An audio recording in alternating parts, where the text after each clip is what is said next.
Happy Monday, everybody. It's Cody from the Brew and Orange podcast. Thanks for joining us once again on this beautiful Monday evening. Hope everyone had a great weekend. Hope you did something fun. Maybe you went to a brewery. If you're in Florida, hey, those restrictions have been lifted. We are now free to move about how we please now, but wear your mask, social distance where possible. Everyone, hope you made it home from work today. Hope you had a safe, productive, great Monday, and I hope you are sitting back, getting ready to listen to this podcast, and you're enjoying a great beer yourself. Tonight, you know how we do on the Brew and Orange podcast. I've got a Kobe American Pale Ale by Big Top Brewing Company. It's located in Sarasota.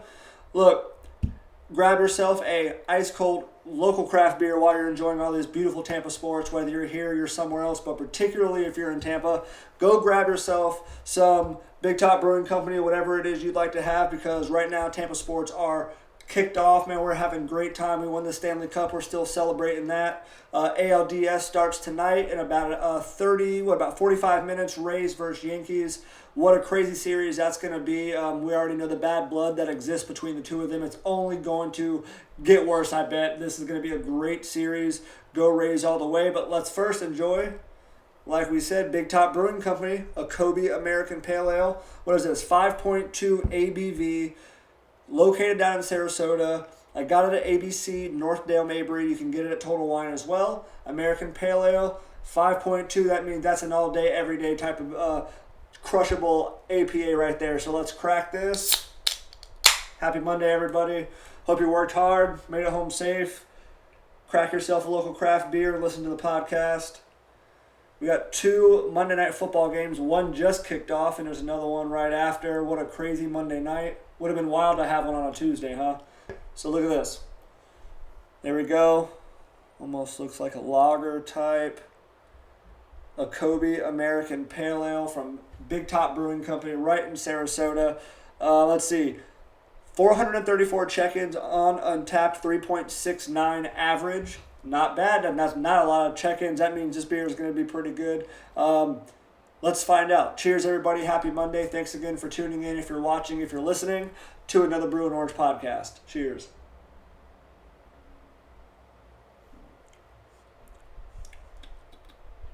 Oh, boy. Hold on, one more time. If you're watching, it's a beautiful golden, citrusy, clear color.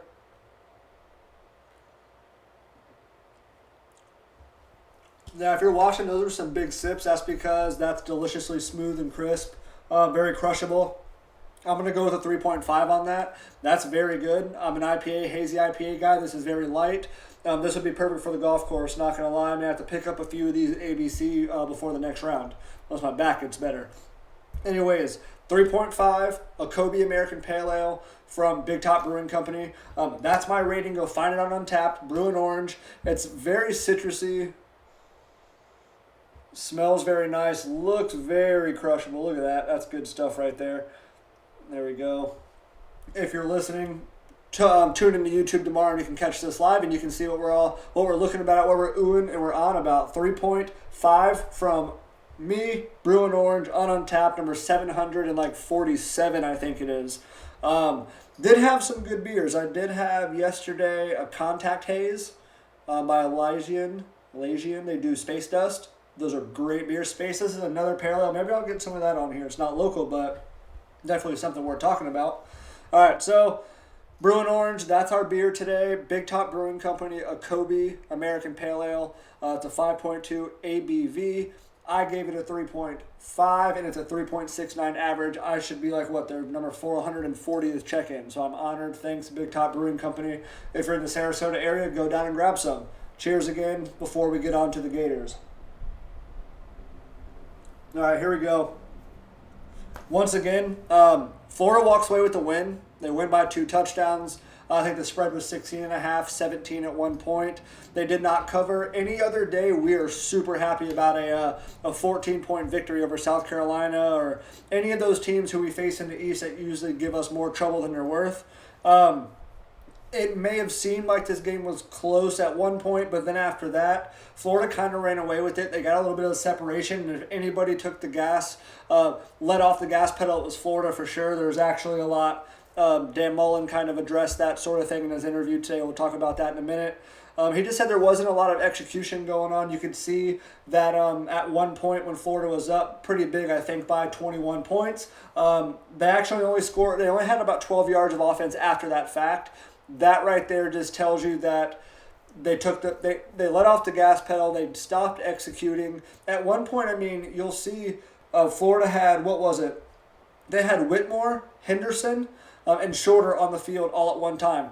Dan Mullen wanted to get the backups in. He wanted to get those guys in extended reps in this game. However, Mullen never felt they pulled away, and so for a brief moment, you saw those guys come in, which you've got to be real happy about if you're a Florida Gator fan, to see Whitmore, the hometown guy, making unbelievably great catch, high pointing the ball. He did that a lot in practice, and he showed it in the game, and that's the best time, just because then you know it's legit. It's not just talked about. He's not just doing it when the cameras aren't on him, when the fans aren't watching in practice. He's doing it in the game.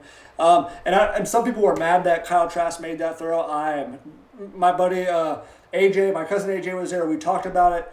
That was calculated. He squared his shoulders up. He knew where he was going with the ball, and he was accurate. He put it only where the wide receiver could get the ball. That's what they say every time when they're judging a throw that's in a tight window like that. That was not just random. He stepped up in the pocket. He made a great throw to Whitmore. That's got to be something Gator fans need to be excited about. That's depth behind Grimes, Tony, and Copeland.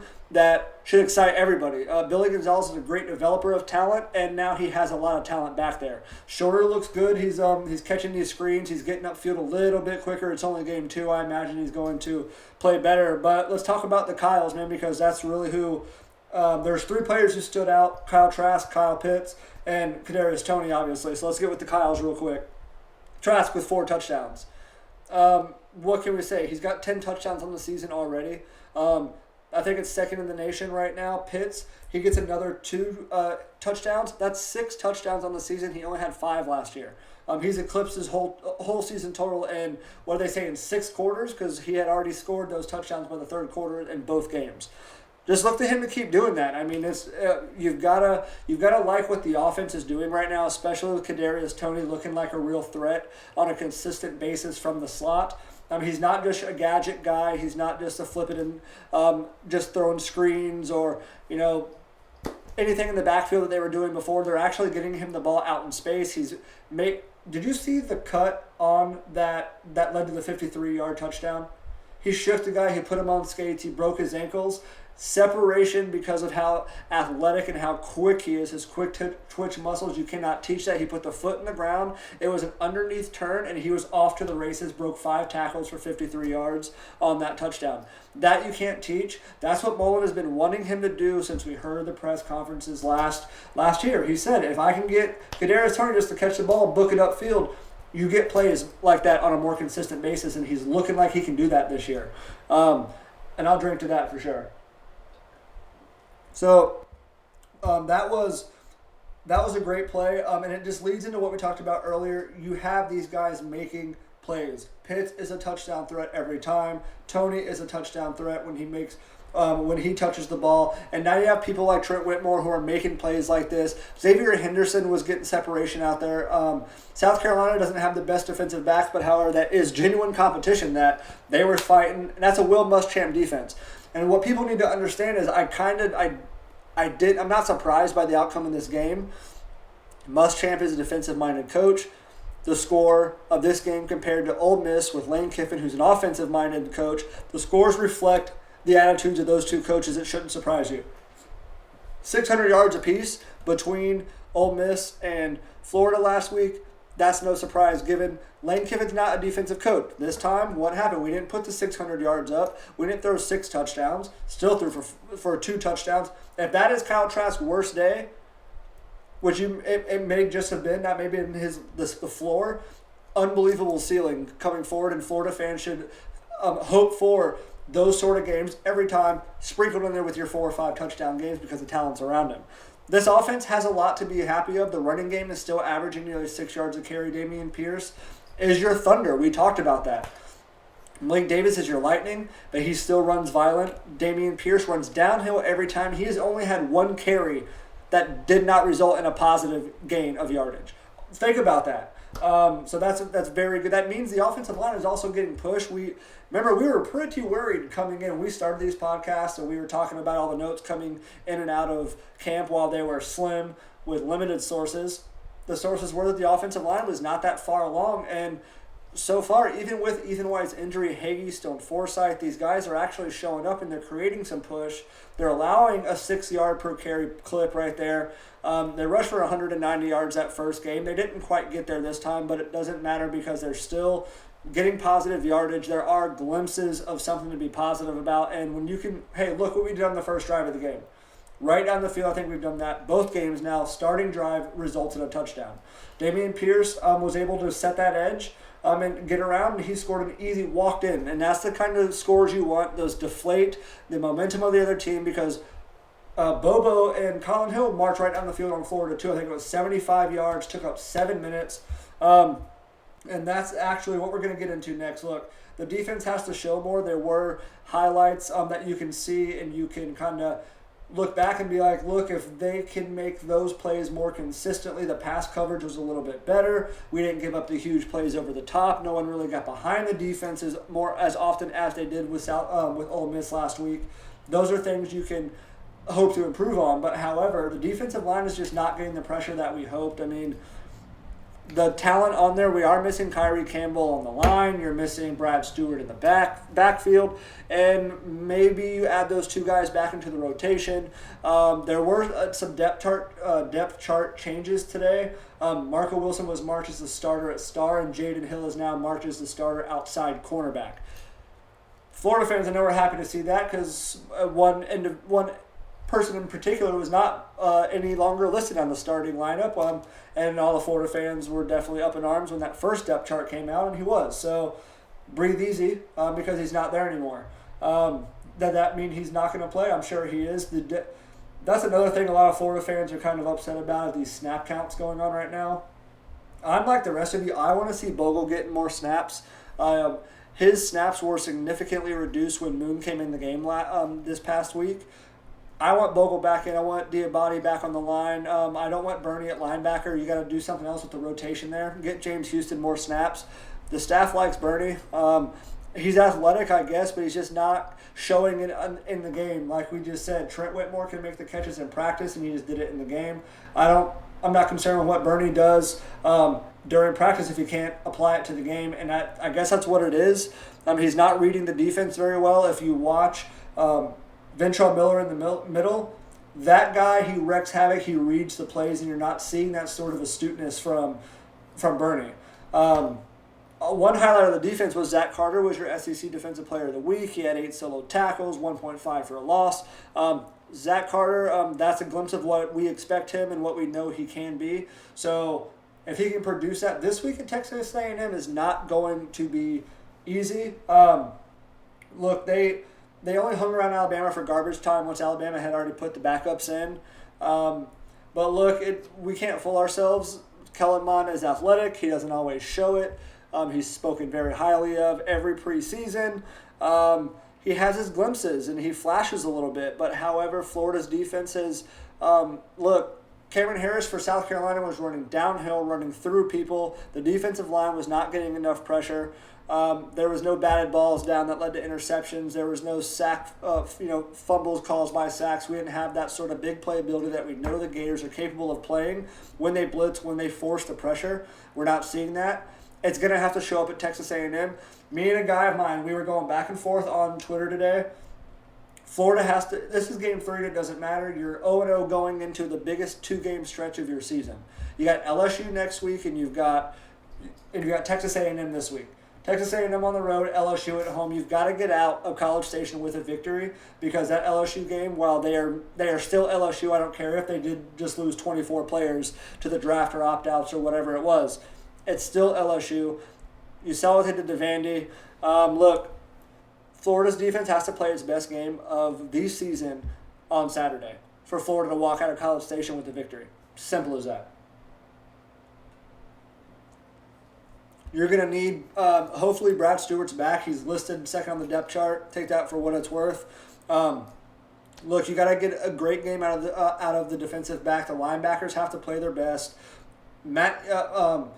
Elam has to play like Elam. Marco Wilson's got to be like Marco Wilson. You've got to have everyone play their best game. You can't have any lapse in attention to detail or aggression or hustle. They've got to be there on every single play. It is what it is right now, because if you don't, there's a lot of momentum. You're ranked 4th. Florida did drop down to number 4 in the AP poll. Take that for what it's worth. Told my buddy Justin today, he asked me what I thought about that. It's only because Georgia looked like Georgia. Finally, their offense still isn't the way you would expect, but boy, can Zamir White and James Cook run the heck out of the football.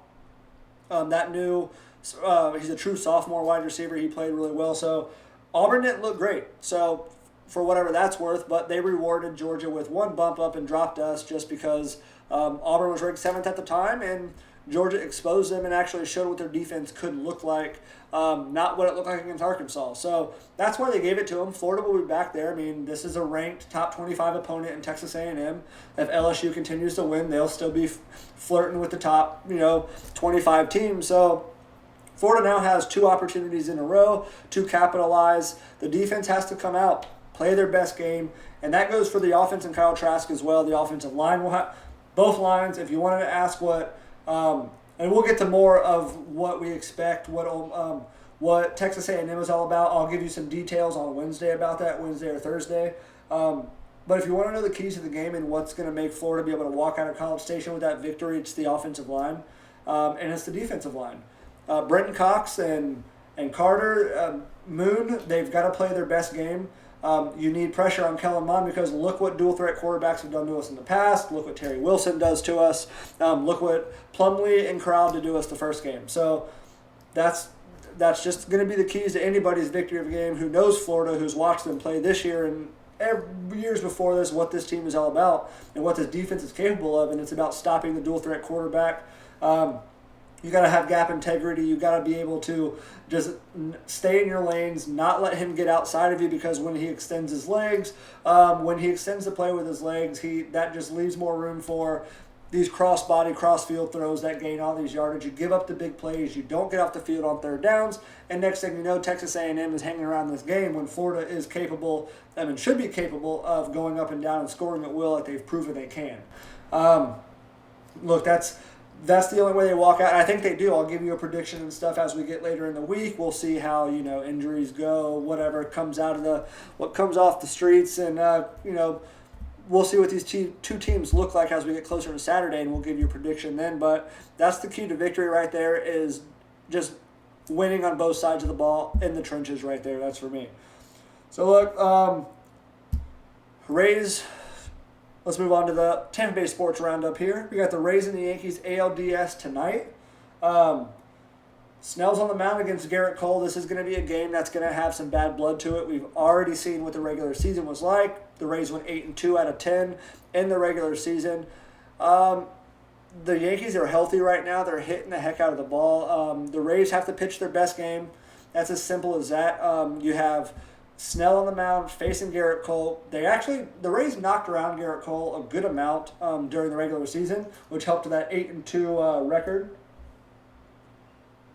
They just have to keep it up, play Rays ball. So defense, error free, base running. You can't have any errors on the base paths. The pitching has to be solid. You've got to get your 5, 6, 7 innings out of these starters, and when you have an opening day, you've got to be able to manage it. Cash is very good at that, but everyone's healthy for the Yankees, and which means great pitching, as T. Kraz would say on 620. Pitching beats great. Great pitching beats great hitting every time. I don't think T. Kraz is the originator of that quote, but he's the one I heard say it, so credit him for that one. But I believe in that, and that's what you're going to need from Snell, Morton, and Glasnow, and the whole bullpen, Alvarado, the whole 9 yards. And the defense, I can't stress that enough. If you beat yourself, then you can't not lose to them. You've got to be able to make the plays that matter. That means Adames making the throws across the field, Kiermaier not diving, making reckless attempts in the outfield that lead to doubles and triples that should just have been a single. Keep the ball in front of you. Base running blunders that take you off the base paths early. The Rays have got to play their best game because the Yankees are healthy. But I told you that I wanted. We got the Blue Jays and we took them out. the way that best 2 out of 3 went was not how the regular season went on a regular basis.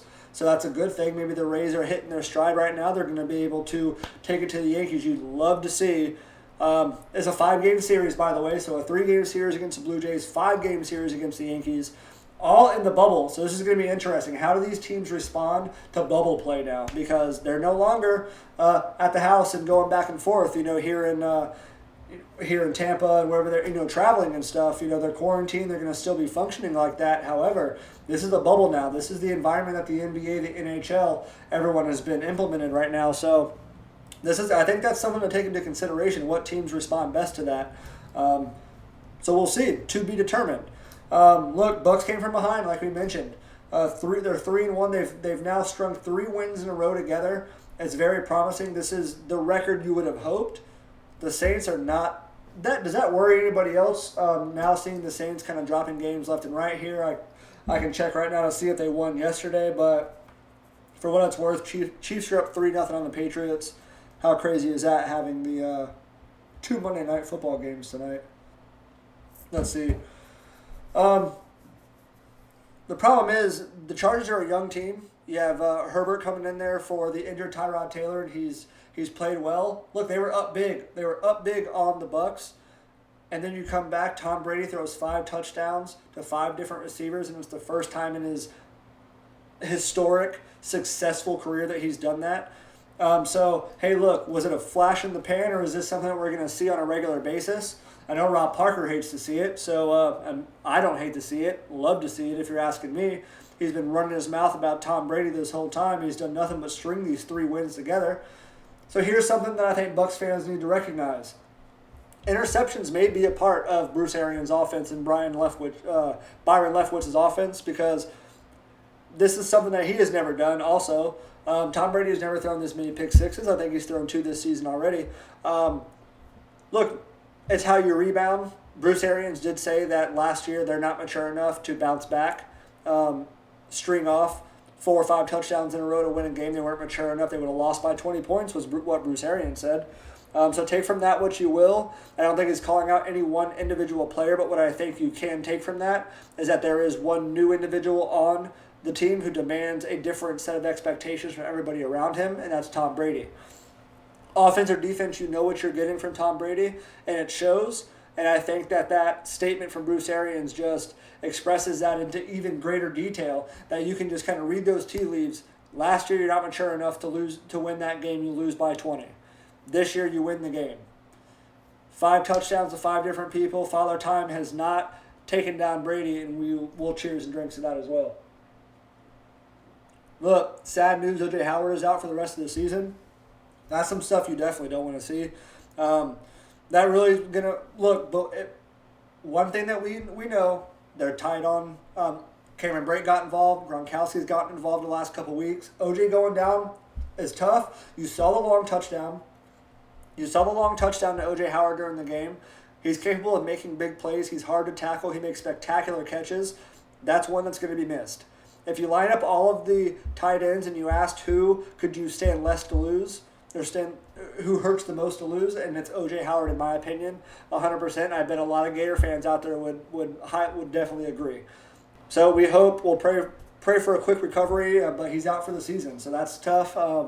That's not what you want to see right now. Cameron Brate, Gronkowski, they have to step up.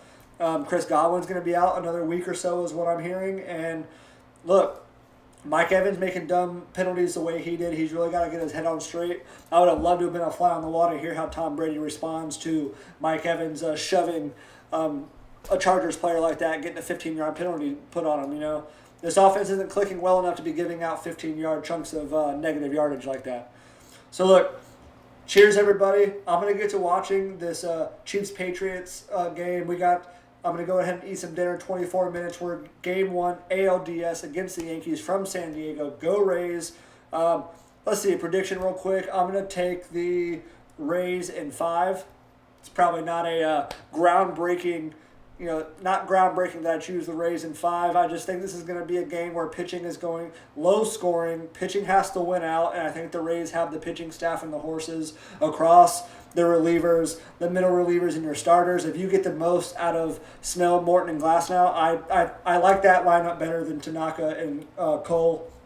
And whatever other scrubs the Yankees got, give me the Rays in 5, ALDS champions, moving on to the ALCS, and hey, let the good times roll in Tampa. Cheers, everybody. Have a great rest of your Monday night, and have a great rest of the work week. Go Gators, go Rays, and hey, still don't stop celebrating that bold Stanley Cup. Cheers.